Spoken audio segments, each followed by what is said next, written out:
రుక్మిణీ కళ్యాణము పారాయణ కథ తెలుగు అనువాదము. శ్రీ రామచంద్రమూర్తి, నీవు శివుని విల్లుని నవనీలగా విరిచిన వాడవు. ఇంద్రాది దేవతలు సుతింప యుద్ధము నడిచిన వాడవు.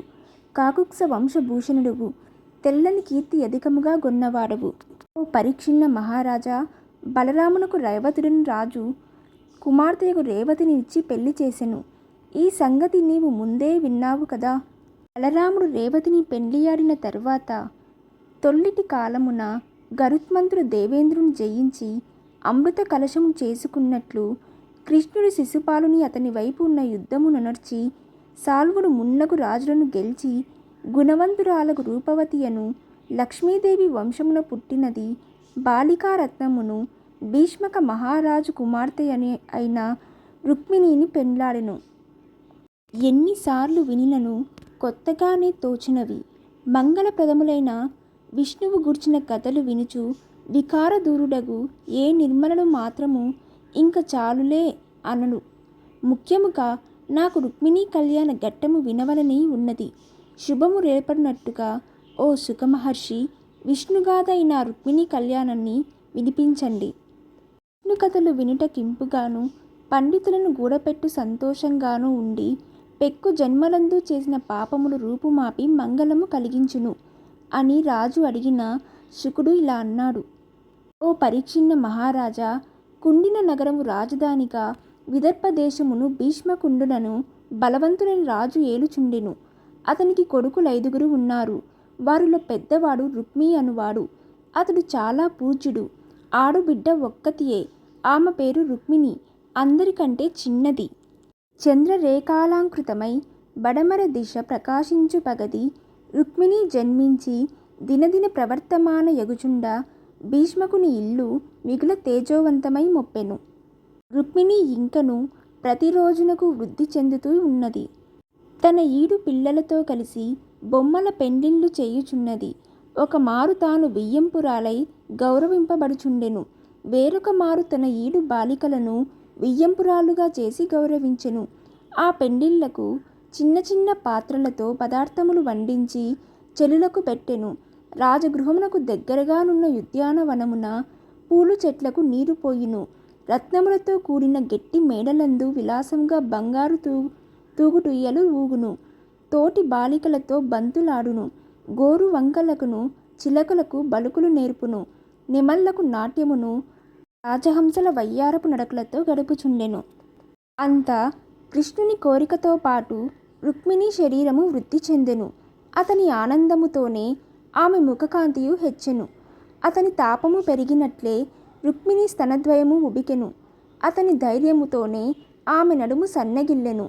అతని ప్రేమ దృఢపడినట్లే ఆమె సిగముడి పెద్దదయ్యెను. అతనికి సంతోషము నిండినట్లే ఆమె యవ్వనము పూర్ణమయ్యెను. పైన చెప్పిన విధముగా రుక్మి, రుక్మిధర, రుక్మిబాహు, రుక్మికేశ, రుక్మినేత్రులనబడు 5 కంటే చిన్నది అయిన వారికి తోబుట్టువునైన రుక్మిణి యుక్త వయస్కు అయినప్పుడు తన తండ్రి గృహమునకు వచ్చు అతిథుల వలన కృష్ణుడు వీరుడని గుణవంతుడని విని అతనినే భర్తగా వరింపదలచెను. కృష్ణుడును రుక్మిణీదేవి అందగత్తె, బుద్ధిమతి, శీలమతి, లక్ష్మణవతి, గుణవతి అని విని ఆమెను భార్యగా అంగీకరింప సమకట్టెను. రుక్మిణి తల్లిదండ్రులు బంధువులను ఆమెను కృష్ణునికిచ్చి పెళ్లి చేద్దామని ఆలోచిస్తుండగా వారికి అడ్డుపడి కృష్ణునిపై శత్రుత్వంతో దుర్మార్గుడైన రుక్మిణిని శిశుపాలనకిస్తానని పలికెను. రుక్మి ఈ తీరున ఎవ్వరిని లక్ష్యము చేయక తనను శిశుపాలనకిచ్చి పెళ్లి చేస్తున్నాడని సంగతి రుక్మిణీదేవి తెలుసుకొని తన క్షేమమును కోరు ఒక విప్రునొకని పిలిచి, పండితోత్తమ, నా పెద్దన్న మహాగర్వముతో నన్ను కానక నన్ను తన మిత్రుడైన శిశుపాలనకిచ్చి పెళ్లి చేయ తలపెట్టాడు. నేనా కృష్ణ భగవానుణ్ణి వరింపదలచాను. తమరెన్ని కష్టములందులైనా ద్వారకగేగి ఈ సంగతి కృష్ణ భగవానునికి తెలుపవేడుచున్నాను అని పలికెను. బాపనయ్య, మా తండ్రి తన కొడుకు మాట కడ్డు చెప్పడు. నాకా శిశుపాలునితో వివాహం జరగకుండా నా ప్రేమ నా కృష్ణునికి తెలిపి తొందరగా నా యార్త రక్షకకు చేసుకొనురండు. పై విధముగా బ్రాహ్మణునికి కొన్ని రహస్యపు సంగతులు చెప్పగా బాపడు ద్వారకకు వెళ్ళి ద్వారపాలనుచే కృష్ణునికి తన రాకను తెలిపి కృష్ణుడను రాజనగరునకు ప్రవేశించి బంగారు సింహాసనమున కూర్చున్న కృష్ణుని చూసి పెళ్లి కొడుకు కమ్మని దీవించగా నా హరి చిరునవ్వు నవ్వి సింహాసనము దిగి అతనిని కూర్చుండ నియమించి తన్ను దేవతలు పూజించినట్టు పూజించి షడ్రోసపేతమైన విందు గావించెను. ఆ గౌరవమునకు తృప్తి చెందిన బ్రాహ్మణుని సమీపించి తన చేతులతో నా బాపని పాదములను ఇట్లా అనెను. ఓ విప్రోత్తమ, సంతోష మనస్కుడువై ఉన్న నీ నడత మిగుల సరసముగానున్నది. బ్రాహ్మణుడు స్వల్ప ఫలమునకే తృప్తి నంది నిజధర్మమును వీడడు. దానివలన వాని కోరికలు తీరును. ఇంద్రుడంత వాడైనను తృప్తి లేనివాడు నాశనమగును. ఎంతో పేదవాడైనను తృప్తియున్న వానికి సుఖనిద్ర పట్టును. కావున నేను సర్వభూతములకును మిత్రుల వానికిని, ఉన్నదానితో తృప్తి చెందిన వాడిని, శాంతలకును సుజనులకు గర్వము లేని మీ వంటి వారికిని పెక్కు నమస్కారములు చేసెదను. ఓ విప్రుడా, నీవే రాజు పాలించు దేశమందువు? ఏ రాజు మీ క్షేమము, ఏ రాజ్యము ప్రజలందరూ సుఖింతురో ఆ భూపాలుడు నాకిష్టుడు. నీవే రీతిగా నతి సులభముగా నడి సముద్రమున్న ద్వారకకు రాగలితివి? నీ మనసులోని కోరిక తీరును. ఇది పరిహాసము కాదు. ఈ రీతిగా లీలా మానుష దేహుడైన కృష్ణుడు తన నడుగుచున్నాడు.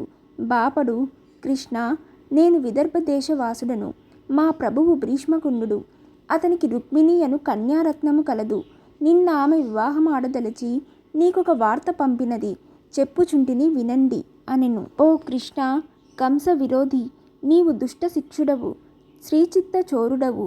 శుభప్రదములైన నీ గుణంబు వినబడనంతనే దేహ బాధలన్నీ పోవును. నీ మంగళ రూపము చూచిన మాత్రమున సకల కార్య లాభమగును. నీ పాదసేవ చేసిన నీ లోకంబున సత్యంత సౌఖ్యమును, గొప్ప పదవి కలుగును. నీ పేరు తలచినంతనే సంసార బంధములు తొలగిపోవును. అట్టి నీయందు నా మనసు తగిలియున్నది. నీ అందలి భక్తిచే సిగ్గు విడిచి చెప్పుచున్నాను. నన్ను దయతో చూడుము. ఓ రాజనోత్తమ, కుల, విద్య, రూప, సౌజన్య శౌర్యములు మున్నగు మంచి గుణములు కల పుణ్యాత్ముడవగు నిన్ను పెండ్లాడగోరని కన్యలుండరు. తొల్లి లక్ష్మీదేవి నిన్ను ప్రేమించి కోరుకున్నది కదా. నేనిప్పుడు నిన్ను కోరుకుంట కొత్త కాని తప్పు కానీ కాదు.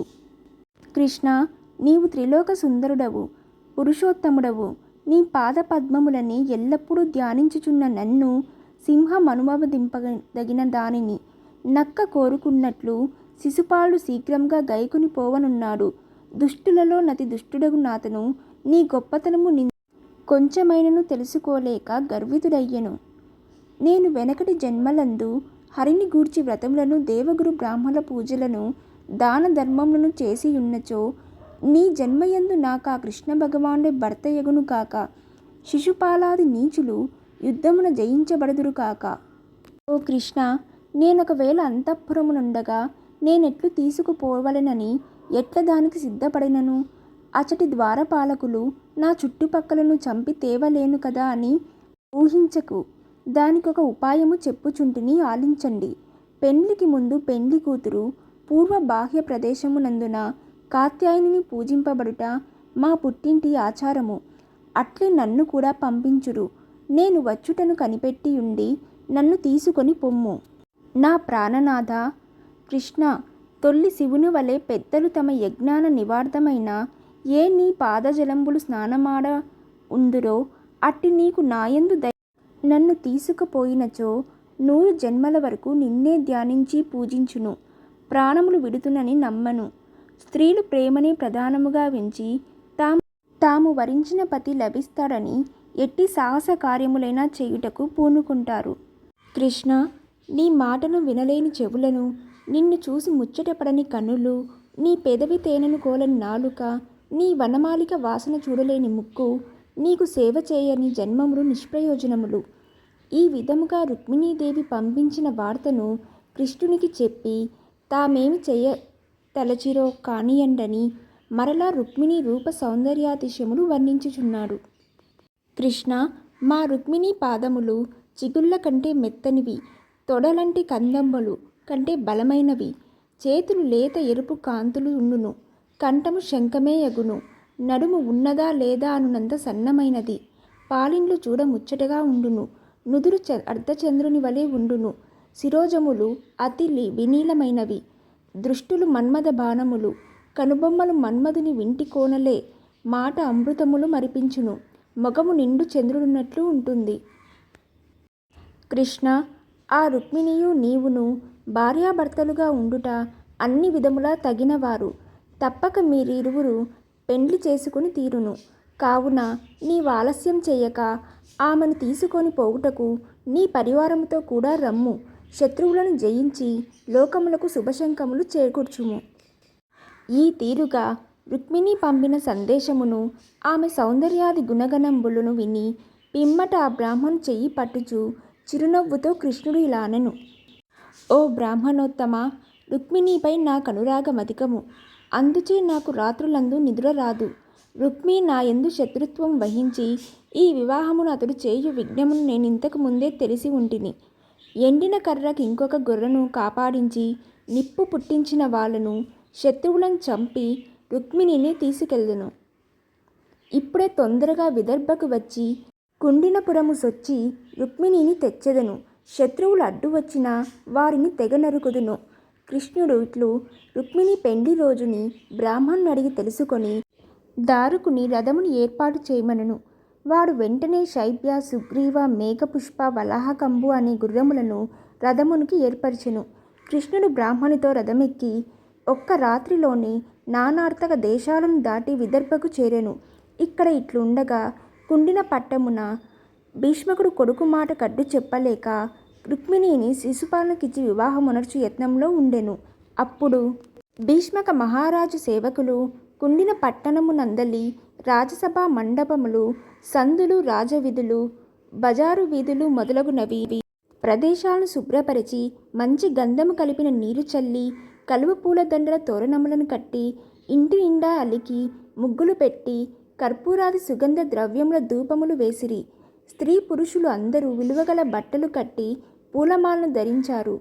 అలంకారాలు దాల్చి సుగంధ ద్రవ్యములతో పూసుకొని మహానందముతో ఉండిరి. అప్పుడు భీష్మక మహారాజు పితృదేవతలను పూజించి బ్రాహ్మణ సంతర్పణం చేసి రుక్మిణికి మంగళాశీర్వచనంతో స్నానం చేయించి తగిన వస్త్రాలంకారములు అలంకరింపచేశారు. వేద మంత్రాలతో రక్షాబంధనం గట్టింపచేసి నవగ్రహ శాంతికై హోమములను గో భూ హిరణ్యాది దానములు చేయించెను. ఆ సమయమున శిశుపాలుడు వీరయోధులైన సేవకులను, రథములను, భద్రజాతి ఏనుగులను, వేగంగా పోవు గుర్రములను, బంధుమిత్రులను లెక్కలేనంత విరివిగా వెంట పెట్టుకొని రుక్మిణిని పెండ్లాడి తీసుకొని పోదునని మిడిసిపాటుతో ఓడలు తెలియక విర్రవీగుచుండి కుండినపురమున అడుగుపెట్టారు. జరాసంధ, దంతవక్త, సాల్వ, విధూరక, పౌండ్రకాది రాజులు బలరామకృష్ణులు బంధు జయంబుతో వచ్చినచో వారిని పారద్రోలి రుక్మిణిని శిశుపాలనకిచ్చి పెళ్లి చేస్తానని చతురంగ బలంతో వెళ్ళారు. ఇంకను ఎన్నో దేశముల రాజులు వచ్చిరి. అందు శిశుపాలుని భీష్మునికి ఎదురువెళ్ళి ఒక గృహమును విడిది చేయించెను. కృష్ణుడు విదర్భకు వెళ్ళాడని, తొందరపాటుతో వెళ్ళి ఒంటరిగా వెళ్ళినాడని శిశుపాలనకు సాయం ఒనర్చి జరాసంధుడు మొదలగు బలవంతులైన రాజులెందరో ఉన్నారని తప్పక రుక్మిణిని తెచ్చినప్పుడు యుద్ధము వచ్చి తీరునని ఆలోచించి తమ్మునకు సాయం చేయుటకై సైన్యముతో బలరాముడు విదర్భకు వెళ్ళెను. శిశుపాలుడు తమ నగరమును జొచ్చినంతనే రుక్మిణి ఒంటరిగా కూర్చొని ఉండి తన మనసులో కృష్ణుడి పెండ్లి సమయమునకు ముందు తను చేరడమోనని సంశయము కలిగి ఉన్నది. పెండ్లి ముహూర్తము రేపే, చాలా దగ్గరగా వచ్చినది. శ్రీకృష్ణుడు ఎంతనూ ఇంతవరకు రాలేదు. మన సారట ముందు ఉన్నది. నా వార్త నా హరి వినలేదా? అగ్ని ద్యోతులు కూడా ఇంతవరకు రాలేదు. కారణమేమి? నా ప్రయత్నము ఫలించునో లేక చెడిపోవునో? ఇంతకు నా వ్రాత ఎలా ఉన్నదో? ఆ అగ్నిద్యోతుడు ద్వారకకు చేరినాడో లేదో? మాధ్య మార్గమును అలసరిచే చిక్కుపడి ఆగిపోయినాడో? నేను పంపిన సందేశమును విని కృష్ణుడు తప్పుగా తలచినాడో? ఒకవేళ వచ్చునేమో. నా ప్రయత్నమున ఆ ఆదిదేవుడు సాయపడునో పడడో? ఆ భవానీదేవికి నన్ను రక్షింపవలనని ఉన్నదో లేదో? ఇంతకును నా అదృష్టము ఎలా ఉన్నదో కదా. విధముగా రుక్మిణి పరిపరి విధాలుగా ఆలోచిస్తూ అగ్నిద్యోతుడు ద్వారకు పోనేలేదు. పోయినా కృష్ణుడు రాకుండానా? ఇంకా కృష్ణుడు వచ్చుటకల్లా పోని మరొకరిని పంపిద్దామన్నా అట్టివాడు ఇప్పుడు లేడు. నా అన్న రుక్మిణిని ఎదిరించువారు లేరు. శిశుపాలనకిచ్చి పెండ్లి చేస్తానని మొండి పట్టు పట్టి ఉన్నాడు. ఆ పార్వతీదేవికి నేడు నా యందు దయ తప్పినదని ఆలోచించెను. రుక్మిణి తన మనోబాధను తల్లికైనా చెప్పదు. ఒక్క చిరునవ్వైనా నవ్వదు. మగమున మూగిన తుమ్మెదలను పారద్రోలదు. నిద్రపోదు. స్తనముల మధ్య నొండట వేసుకొని హారముల చిక్కైనా విడదీయదు. సదా కృష్ణుడు వచ్చు మార్గము వైపే చూచుచుండెను. రుక్మిణీదేవి వివాహమగుటకు ముందుగా కృష్ణుడు వచ్చి తన్ను గోనుపోవుటమన్నది దుఃఖముచే కన్నుల నుండి జలజల రాలు కన్నీటిని తుడుచుకొనదు. కొప్పు విడువను ముడియదు. చెలికత్తెలతో మాట్లాడదు. అన్నము తినదు. మంచిని నీటిని తాగదు. చిలకలకు మాటలు నేర్పదు. తాను ప్రతిదినము చేయు వీణా వాయిద్యములు చెయ్యదు. ఇతరులకు దరి చేరనీయదు. శ్రీకృష్ణుడు తన్ను చేపట్టుటకింకా రాడని ఆశ విడిచిన రుక్మిణీదేవి మునుపటి వలె దేహమునకు కస్తూరి పూయుటలేదు. స్నానము మానినది. అద్దము చూసుకొనుట లేదు. కొప్పులో పువ్వులు పెట్టుకొనదు. ఉద్యానవన విహారము మానెను. పెంపుడు హంసల పేరెత్తదు. తాను పెంచిన పూలతీగలకు నీరు పోయదు. నగలు పెట్టుకోదు. బొట్టు పెట్టుకొనట మానిపోయినది. దేవీ పూజ కూడా మానినది. అంతేకాక ఇంకా రుక్మిణీదేవి కృష్ణ విరహ తాపమును కాలలేక పిల్లగాలుల వంక పోదు. తుమ్మెదల రొదలు వినదు. కోయిల కూతలు ఉలికిపడును. చిలక పలుకులు బెదిరిపోవును. వెన్నెల రాకకు నలుగును. తీయని మామిడి చెట్టును చేరనిష్టపడదు. ఈ తీరున రుక్మిణి హరి కోసం కన్నులు చూస్తూ ఎదురు చూస్తూ మున్నగు పనులు మానిపోయి మన్మథ తాపముచే కృషించుచుండెను. అట్లుండగా రాబోవు శుభసూచకములో ఈమెకు ఎడమ కన్ను, ఎడమ తొడ, ఎడమ భుజములు అదిరినవి. ఆ సమయమునకే అగ్నిద్యోతుడు కృష్ణుని శలవంది రుక్మిణీదేవి ఎదుటకు వచ్చి నిలచెను. ఆమె ఆ విప్రువునికి ముఖలక్షణములు బట్టి సంతోషముతో మిగుల తొందరగా నెదురుచుండని నిలబడెను. అంత ఆ విప్రుడు రుక్మిణితో ఇలా పలికెను. అమ్మా రుక్మిణి, నీవెంత అదృష్టవంతురాలివి. కృష్ణ భగవాను నీ గుణంబునెంతయో మెచ్చుకున్నాడు. నాకంతా ధనమిచ్చినాడు. అదిగో ఇటకు వచ్చినాడు. దేవ రాక్షకులందరినీ అడ్డం వచ్చినను నిన్ను రాక్షస వివాహం చేసుకొని ద్వారకకు తీసుకొని పోతాడు అని బ్రాహ్మణుడు పలుకగా రుక్మిణి తిరిగి ఇలా పలికినది. మహాత్ముడా, అగ్నిద్యోతుడా, నే పంపిన సమాచారమును హరికి చెప్పి అతని వెంట పెట్టుకొని వచ్చితివి. నీ దయవల్ల నేను జీవించితిని. నీ వంటి మహానుభావులు లోకములో లేరు. దీనికి గాను నేను నీకొక్క నమస్కారము తప్ప ఇంకేమీ ప్రత్యుపకారము చెయ్యలేను. రుక్మిణీదేవి అగ్నిద్యోతునకు నమస్కరించినది. అంతలో బలరామకృష్ణుడు వచ్చినట్లు భీష్మకుడు తెలుసుకొని వారిని ఎదుర్కొని కానుకలిచ్చి పూజించి తగిన విడుదలు ఏర్పాటు చేసెను. శ్రీకృష్ణుడు రుక్మిణిని, ఆ రుక్మిణి ఈ శ్రీకృష్ణునికి తగినవారు, సందేహమేమీ లేదు. ఇట్లా సతీపతులుగా వీరిని సమకూర్చిన బ్రహ్మ నేర్పరి ఈ హరిశత్రువులను నూరుమాడి రుక్మిణిని పెండ్లాడు కాక అని పలికిరి. ఈ విధముగా పలుకుతున్న సమయమున భటులు ఆయుధ సమేతులై ఇరువంకల నడుచుచుండగా భోగపు స్త్రీలు కానుకలు పెట్టుకొని ముందు నడుచుచున్నారు. బ్రాహ్మణ ముత్తైదువులు పుష్పగంధాదులతో వెంట వచ్చుచున్నారు. తల్లులు, బంధుశ్రీలు, చెలికత్తెలు తోడురాగా రుక్మిణీదేవి గౌరీదేవిని పూజించడానికి పట్టణము విడిచి వెళ్ళెను.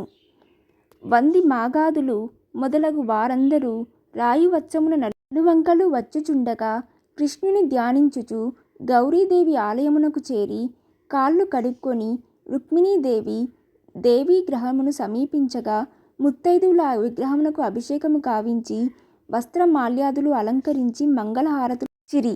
అప్పుడు రుక్మిణి దుర్గాదేవికి మొక్కెను. ఓ భగవతి, ఆది దేవములైన సిద్ధాస్తులు పార్వతీ పరమేశ్వర నామములతో ప్రఖ్యాతి కన్న మీ సతీపతులనే కదా సదా కొల్చుదురు. నా క్షేమమును కోరి నాకా కృష్ణుని భర్తగా చేయు భారము మీది. నా కోరిక తీరుతుందని విశ్వసించుచున్నాను. నిన్ను సేవించిన వారెప్పుడు వ్యర్థులు కారు కదా. ఈ విధంగా నా భగవతికి నమస్కరించి బ్రాహ్మణ దంపతులను పెట్టుకొని తాంబూలాలు, అమూల్య వస్తువులను సమర్పించింది. ఆ బ్రాహ్మణ దంపతులు రుక్మిణీచే పూజలందుకొని ఉత్సాహంతో మనోభావ ఫలసిద్ధిరస్తు అనగా నీ మనస్సులోని కోరిక తీరు కాక అని తలపై అక్షింతలు చల్లి ఆశీర్వదించిరి.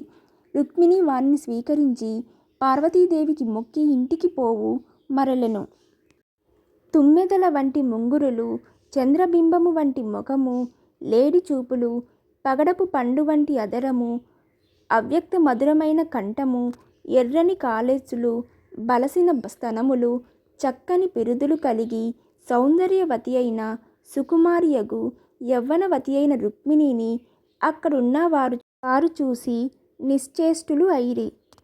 రుక్మిణి చిరునవ్వును, సిగ్గును కలగలిసిన చూపులను చూసి రాజులందరూ చిత్త వికలులై తామెట్లుండిరో ఏమి చేయుచుండిరో తెలియక వివశాత్ములై రథాదివాహనంబుల నధిష్ఠింప మానిరి. ఆమె తన ఎడమ చేతి గోళ్లతో ముఖంపై పడుగు ముంగురులను తోయుచు పైట సవరించుకొని అచ్చటి రాజసమూహంబు వైపు చూస్తూ, రుక్మిణి యందున్న రాజులందు సర్వ విశేషంబుల చేతను లోకోత్తరుడను జగన్మోహనుడను ఎప్పుడూ శత్రువుల మీదికి ఉరుకుటను ఉత్సాహం కలగడంతో శ్రీకృష్ణ భగవాన్ని చూసెను.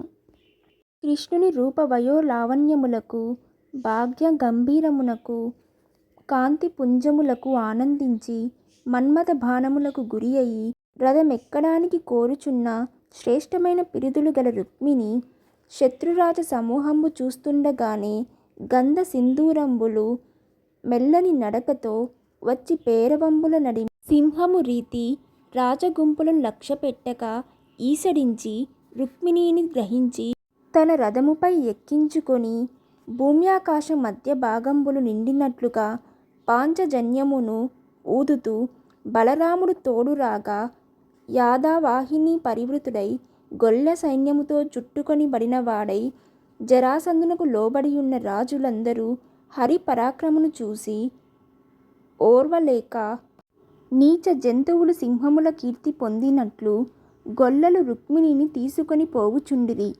అదిగో చూడండి, అడ్డుపడుతూ విడిపించుకొని రండు, అట్లు విడిపించలేనిచో మీకీ ధనుర్బాధలెందుకు, పైగా జనుల ఎగతాళి చెయ్యరా? పై రీతిగా ఒకరినొకరు చెప్పుకొని కోపంబున విజృంభించి ఆయుధములు ధరించి రథ గజ తురగ పదాతి సైన్యములతో జరాసంధుడు మొదలైన రాజులు యాదవుల వెంటనంటి బాణంబు వర్షింప చేసి గొల్లవారి సేనలోని ఎదురు తిరిగి యుద్ధము చేయ నిలువబడిరి. శత్రు సైన్యములు కృష్ణుని సైన్యములు బాణవర్షంబుచే కప్పి ముట్టడింపరించి రుక్మిణి బెదురు చూపులతో సిగ్గుతోనూ కృష్ణుని వంక చూసెను.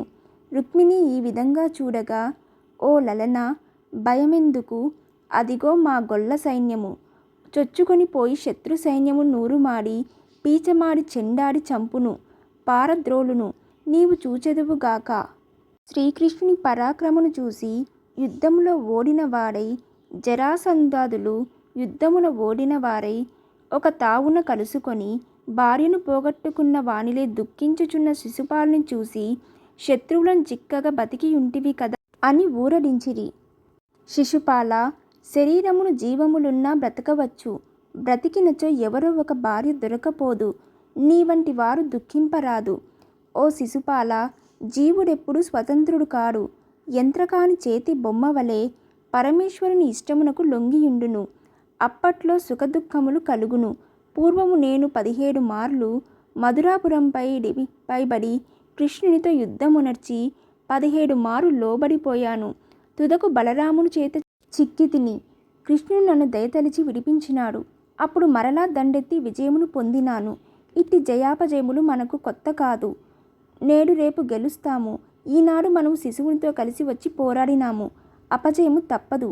దైవము అనుకూలించక రాకపోదు. అంతేకాక ఈనాడు గొల్లలకు మంచి సమయము వచ్చి కృష్ణుని భుజబలముతో త్రిలోక ప్రఖ్యాతి పొందిన వీరులకు మనల్ని జయించిరి. మనకు కూడా మంచి కాలము రాకపోదు. అది తెలుసుకొని శత్రువుల నడవనిల్లగా ఓడిస్తాము. ఈ చిన్న ఓటమికి నీవు విచారింపకు. ఈ విధముగా జరాసంధుడు ఇతర రాజులను శిశుపాలను ఓదార్చి తమ దేశములకు వెళ్ళారు. శిశుపాలుడు కూడా తన సైన్యముతో చేరి దేశమునకు వెళ్ళిపోయెను. అంతా రుక్మిణి పెద్దన్న తన చెల్లెల్ని కృష్ణుని ఎత్తుకుపోవుచుండ రోషముతో కృష్ణునిపై యక్షవాహిని సేనతో దాడి వెడలుచు తన సారథితో ఇట్లనియే. ఈ గొల్లవాడు మహాపరాక్రమవంతుడగు యువరాజు అయినా నన్ను కించపరిచి నా చెల్లెల్ని ఎత్తుకుపోవుచున్నాడు. మన రథమును వానిని కలుసుకొన్నట్లుగా వడిగా నడుపుము. నా శౌర్యమును చూపి వాని తాట తీస్తాను. ఈ రీతిగా అనుచు హరి బల శౌర్యాదులు తెలియక నేరక కృష్ణుని వెన్నంటి తరుముచు, కృష్ణ వెన్న దొంగ, ఒక్క నిమిషమాగుము అని నిందించి మాటలాడుచు రుక్మి 3 వాడి బాణంబులు హరి మీదకు వదిలెను.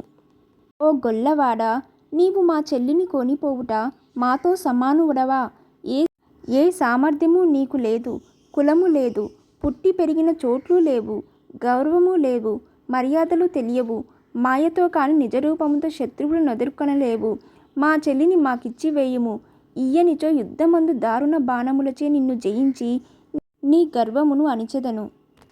రుక్మి హరిని తులనాడుచు మాటలాడుతూ కృష్ణుడు ఒక నవ్వు నవ్వి బాణముచే వాని ధనువు తెగనరికి 6 బాణంబుల నొడలు నాటనేసి 8 రథమునకు కట్టిన గుర్రములను 2 సారథిని పంపి 3 బాణంబులచే జెండాను దునిమి వేరొక ధనస్సు చేత పట్టిన దానిని కూడా పడగొట్టి మరలా ఇంకొకటి పుచ్చుకున్న దానిని కూడా నరికి వరుసగా చేతపట్టిన ఆయుధములన్నింటినీ ముక్కలు చేసెను. అంతటితో విడువక రుక్మి చేత ఆయుధంబు దాల్చి దావాగ్నిలో బడవచ్చు మిడతవలే కృష్ణుని పైకి రాక హరివాని ఖడ్గ కవచములను పిండి చేసి తన ఖడ్గంబుతో అతని శిరమును నరుకుట సిద్ధపడుచుచుండగా రుక్మిణి కృష్ణుని పాదములపై పడి ఇట్లనెను. దయా సముద్రుడవు దీన రక్షకుడు అయిన కృష్ణ, నా ఈ సోదరుడు నిన్ను దేవదేవుడని సర్వలోక రక్షకుడవని తెలియక తప్పు చేసెను. నా మొహం చూసి ఇతని క్షమించి రక్షింపుము. ఓ ప్రభు, నాయన్న మీ విషయము తప్పు గావించలేదని చెప్పుటలేదు. ఇతని చంపి సుంకించినచో నీ వల్లుడవైతే నా అదృష్టమని భావించుచున్న నా తల్లిదండ్రులు పుత్ర దుఃఖముచే బాధననుభవిస్తారని వేడుచున్నాను. రుక్మిణి కంఠము శరీరము వణుకుచుండగా మహాభయంబుతో కన్నులు నీరు కారుచుండగా కృష్ణుడు నమస్కరించి ఇట్లు ప్రార్థించగా హరి రుక్మిణిని చంపుట మానెను. కృష్ణుడు రుక్మిణిని చంపక బావా రా అని పిలిచి ఒక పదునైన బాణముచే తల పాయలుగా విడువనట్లు కొరిగి విరూపునిగా చేసెను. అంతలో శత్రు సైన్యములు పారద్రోలి వచ్చిన యాదవ వీరులు చావసిద్ధమై పడియున్న రుక్మిణిని చూసిరి. అంత బలరాముడు వాని కట్లు విప్పి కృష్ణుని సమీపించి ఇట్లనియెను. కృష్ణ, తప్పు నడిచిన చుట్టము పొమ్మని చెప్పుట ధర్మము. అట్లు చెయ్యక ఈ విధంగా తలను మీసమును గొరుగుదువా? దానికంటే తల నరుకుట మంచిది కదా. ఓ కృష్ణ, నీకు కొందరు శత్రువులు కొందరు మిత్రువులు అనే భేదము లేదు కదా. అందరూ సమానులే కదా. అది యథార్థము. కానీ ఈ రుక్మి విషయమై ఇట్లేలా వ్యతిరేకమైన బుద్ధి పొందితివి? బలరాముడు ఈ విధంగా కృష్ణుని నిర్ణయించి పిదప రుక్మిణి వైపు తిరిగి ఈ విధంగా అనెను. ఓ తల్లి, నీ అన్నను పరాభవించినాడని నా తమ్ముణ్ణి తులనాడకు. ప్రాణులు కీడు మెల్లందున పూర్వజన్మ యొక్క సుకృతమున వచ్చిన కర్మమే కారణము. ఆ కర్మము వలనే నీ అన్న నేడి పరాభవం పొందెను. ఎంత తప్పు చేసినను దగ్గర బంధువును చంపరాదు. బుద్ధి చెప్పి విడువవలను. చంపినా పాపం వచ్చును. అదియు కాక ఇదివరకే చచ్చిన వాణ్ణి మరలా చంపిన లాభము ఏమి? రాజ్యమంద శకలవాడు సోదరుడైనను చంపుటకు వెనదీయుడు. ఈ ధర్మం రాజులకు బ్రహ్మ కల్పించెను. ఇందులకై విచారింపరాదు. మానవులు భూధాన్యాది వైభవమును స్త్రీలను గౌరవంబును కోరి భాగ్యముదన్నది కదా అను గర్వమును ఇతరులను అవమానిస్తారు. దేవదేవుని మాయ వలన ప్రాణులకు మిత్ర శత్రువులను మున్నగు భేదంబులు కలుగుచుండెను. నీరు మున్నగు వానిలో సూర్యచంద్రులను, కుండలు మున్నగు వానియందు ఆకాశంబును అనేక విధములుగా గనపడినట్లు ఆత్మ ఒక్కటేనయ్యి మానాభిమానులు అనేక విధములుగా తోచును. తుది మొదళ్ళు గల ఈ శరీరము ఆకృతి మున్నంగు రూపములు కలదై ఆత్మయందు అజ్ఞానముచే ప్రవేశించి సంసార సముద్రము వానిని ముంచును. సూర్యుడు సూర్యకుండము దృశ్యములట్లు ఆత్మ తటస్థమై దేహేంద్రియములు ప్రకాశించును. ఆత్మకు దేనితోనూ కలియుట విడిపోవుట లేవు. ఎక్కువ తక్కువలు చంద్రకళలే కాని చంద్రునకు లేనట్లు చావు పుట్టుకలు దేహమునకే కాని ఆత్మకు లేవు. అజ్ఞాని ఏమీ ఎరుగడు. దీనికి లోబడి మునుగు తేలును. రుక్మిణి, నీవు బుద్ధిమంతురాలివయ్యి నీ రీతి అజ్ఞానుల వలె దుఃఖించుట మంచిది కాదు. జ్ఞానవతివై విచారము విడుము. ఇట్లు బలరాముడు వంచింప రుక్మిణి విచారము మానెను. ఇంకా కృష్ణునిచే పరాభవం పొందిన రుక్మి తన కురీపి తత్వమునకు విచారించుచు హరిని జయించి కాని కుండిన నగరం ప్రవేశింపనని ప్రతిజ్ఞ పట్టి నగరం సమీపము నుండెను. ఈ ప్రకారముగా శ్రీకృష్ణుడు స్వయంవరమునకు వచ్చిన రాజులనందరూ జయించి తన బంధువులందరినూ కొనియాడగా రుక్మిణీదేవిని ద్వారకకు తీసుకొని వచ్చెను. శ్రీకృష్ణుడు మంచి వంశమున పుట్టిన తన్నే మనస్సులో గొల్చిన మానవతలో నిన్నదగినదై గొప్ప గుణవంతురాలగు భాగ్యవంతురాలగు రుక్మిణీదేవిని పెండ్లాడెను. ద్వారక అందలి జనులు కుటుంబములతో కూడి నా ధనయంత రంగులను పూచుకుని పూజనీయులగు రుక్మిణీ కృష్ణులను దర్శించి వివిధంబులైన కానుకలను ఇచ్చిరి. శ్రీకృష్ణుడు రుక్మిణిని పెండ్లాడుట విని రాజులందరిలోనూ కేకేయ, కురు, సంజయ, విదర్భ, యదు, కుంతీదేశ రాజులు చాలా సంతోషించిరి. ఈ విధంగా కృష్ణుడు రుక్మిణిని రాక్షస విధానమున పెండ్లియాడినాడని విన్న రాజులను రాజపుత్రులను చాలా సాధ్యమైన పని సాధించాడని ఆశ్చర్యపడిరి. పరీక్షిన్న మహారాజా, ఆదిలక్ష్మి అయి అవతారణము ధరించిన రుక్మిణితో విహరించు కృష్ణుని చూచి ద్వారకాపురమందలి జనులు భయమును విడిచి ఆనందంతో గడపసాగిరి. కువలయ రక్ష తత్పర కువలయదల నీలవర్ణ కోమల దేహ కువలయ నాద శిరోమణి కువలయజన వినూత విమల గుణ సంగాత అనగా భూమినంతను మిగుల దయతో రక్షించువాడవు, నల్ల కలువరేకువలే నల్లనైన రంగుగల శరీరంతో నొప్పువాడవు, రాజశేఖరుడవు, భూ ప్రజలందరి చేత పొగడబడి గుణ సమూహములు కలవాడవు అని వ్యాఖ్యానం. ఇంతటితో రుక్మిణీ కళ్యాణం పారాయణ కథ సంపూర్ణం.